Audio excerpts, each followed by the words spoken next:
Olá, Brasil. Meu nome é Amália Lucy. Eu estava no Nepal nos 2 dias do terremoto.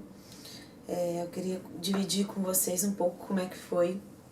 Eu tinha acabado de chegar no meu hotel, tinha coisa de, 3 minutos. E tudo começou a tremer. No começo eu não entendi o que estava acontecendo, eu estava com a minha amiga, até que alguém gritou terremoto. Nós mal conseguimos ficar em pé, porque era muito forte o abalo. E aí todo mundo saiu, né? E lá na rua a gente segurou em grades. Mas demorou uns 30, 40 segundos todo o tremor, né? E aí depois que a ficha caiu, que realmente estava acontecendo um terremoto, nós fomos para as ruas principais, porque lá no Nepal, em Katmandu, são várias ruazinhas muito estreitas. Quando eu e minha amiga fomos em direção à rua principal, e que nós vimos que o muro que nós tínhamos passado há 2 minutos tinha caído inteiro em cima de moto, de carro, e andamos mais um pouco. 2 postes caídos, um inclusive em cima de um carro que estava passando na hora, a gente ficou assim muito assustado. E assim, as lojas já fechando muito rápido, as pessoas na rua sem saber para onde ir, e pessoas rezando, foi muito tenso. E eu vi assim, um poste caído em cima do carro. Falei assim, gente, esses fios de alta tensão. E as pessoas passando, encostando nos fios. Aí que eu percebi que a eletricidade, né, deve ter sido, automaticamente desativada. Mas assim, o Nepal já é um país que tem muita dificuldade de comunicação. Você não via praticamente polícia, não via informação. E eu imagino que tenha muitas pessoas, para quem possa estar vendo esse vídeo, que estão nas montanhas, porque o Nepal é um país eminentemente rural, de montanha, que não estão conseguindo se comunicar com as suas famílias. Eu fiz um trek de alguns dias lá no Nepal e só tinha luz algumas horas no período da noite. Isso numa situação normal, imagina depois do terremoto, né? Para ir de Pokhara para Katmandu, que são 2 principais cidades do Nepal, você leva 6, 7 horas de ônibus em condições normais. E é uma distância assim, de 300 quilômetros, né? Então, o que eu percebi lá no Nepal? Muita dificuldade, inclusive para ajuda humanitária chegar. No primeiro dia, todos os voos cancelados. No segundo dia, prioridade para os voos humanitários. Tinha avião dos Estados Unidos, da Índia, Paquistão. Eu vi embaixada da Dinamarca, vi primeiros socorros da Polônia, embaixada da Inglaterra e do Reino Unido muito presente. Um brasileiro que eu conheci lá disse que procurou a embaixada do Brasil, que informou que não tinha ciência de ter brasileiros no Nepal. Na uma semana que eu fiquei no Nepal, eu conheci 7 brasileiros. Mas assim, mais uma vez, foi muito complicado porque a energia acabou em vários lugares, a internet falhando.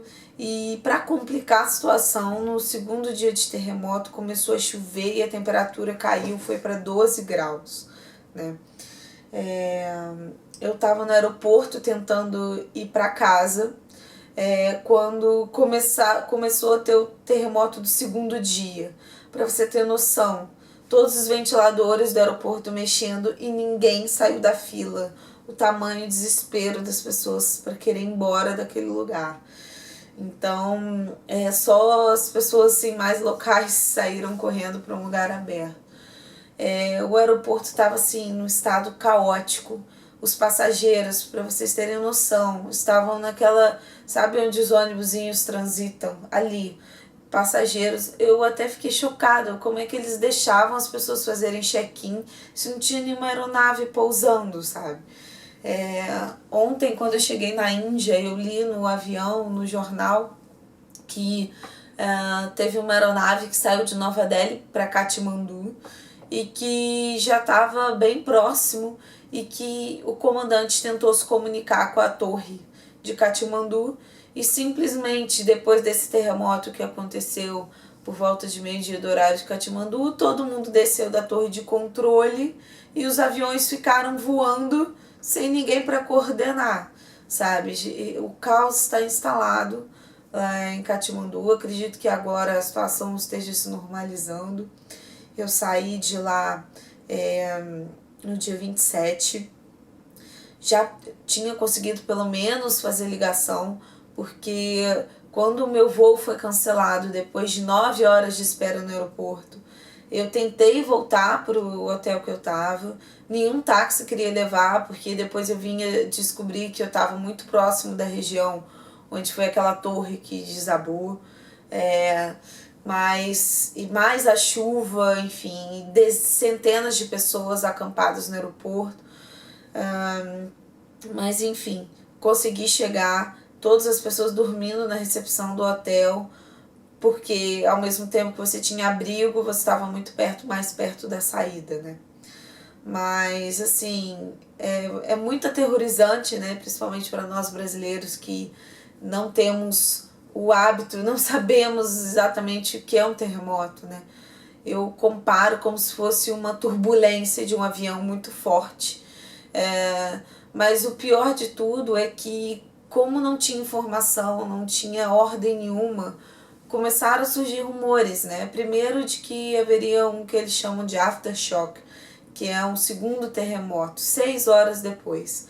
Aí esse terremoto 6 horas depois veio muito fraco, aí surgiu o rumor de que seria 12 horas depois. Realmente teve um tremor muito forte 12 horas depois, mas o tremor mais forte chegou 24 horas depois.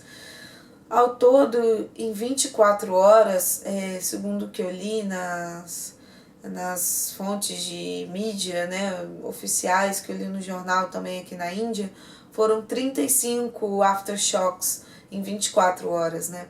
Então, assim, era muito aterrorizante, porque você tá sentado e aí de repente começa a tremer, você não sabe se vai ser um tremor forte ou fraco, né? Mas a mensagem também é para quem tem alguém que está procurando no Nepal, para ter paciência, porque nas áreas de montanha tudo é muito difícil. Comida, luz, tudo chega a pé. Então a ajuda está chegando a pé. É claro, agora a ajuda está chegando de helicóptero, mas assim, é muito difícil comunicação. Mas agora finalmente consegui sair de lá, fui para Varanasi e agora estou em Delhi. É isso aí.